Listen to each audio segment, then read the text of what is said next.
And joining us now is Southern California's Congressman Adam Schiff. Congressman Schiff, thank you so much for joining us. You're one of the Democrats on the committee. Congressman, can you tell us the importance of having two conservative Republicans on this committee, Representatives Liz Cheney and Adam Kinzinger?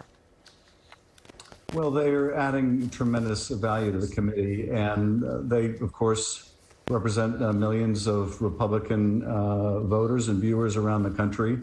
And I thought that their questions today and the participation overall has really brought a lot of value to the committee. And the testimony today, as you saw, was incredibly moving.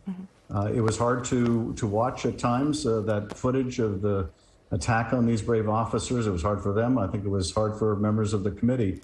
But I'm glad we're getting good information out to the public so they can see in the midst of this effort to whitewash the events of that day what really happened.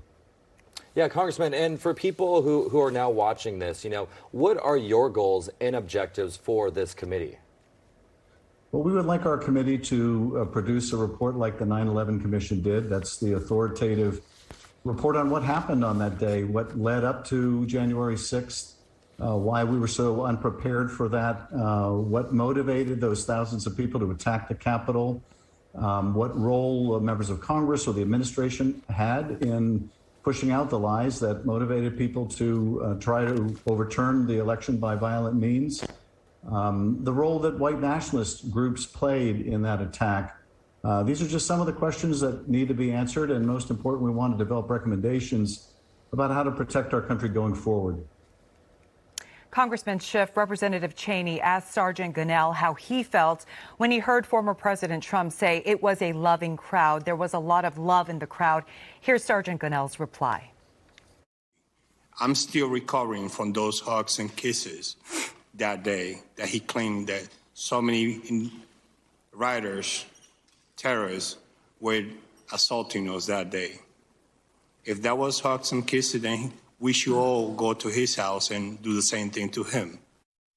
And Congressman Schiff, your response to that and to President Trump and his supporters recasting that crowd?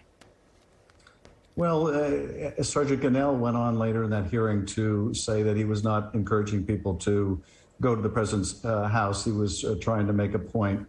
But those that are, like the former president, trying to effectively gaslight the country into believing that this was some normal day on the Hill, that it was anything less than a violent attack in which Capitol Police officers ended up losing their lives, as well as other people who participated in the attack. That's just compounding the tragedy. And of course, those kind of falsehoods are what got us into that position to begin with. So I can try to understand Sergeant Gonell and how vehement he feels about that, being on the receiving end of those attacks. He was hit with a huge speaker. Someone hurled a speaker at him. He's had surgery on his foot. He's going to have surgery on his shoulder. One of the other officers who testified today went into cardiac arrest, was unconscious for minutes, has traumatic brain injury. This was serious business, and for the former president or members of Congress to make light of it is a travesty. All right, Congressman Schiff, thank you so much for spending some time with us and giving us some insight into this investigation. Of course, we'll continue to follow the story. Thank you.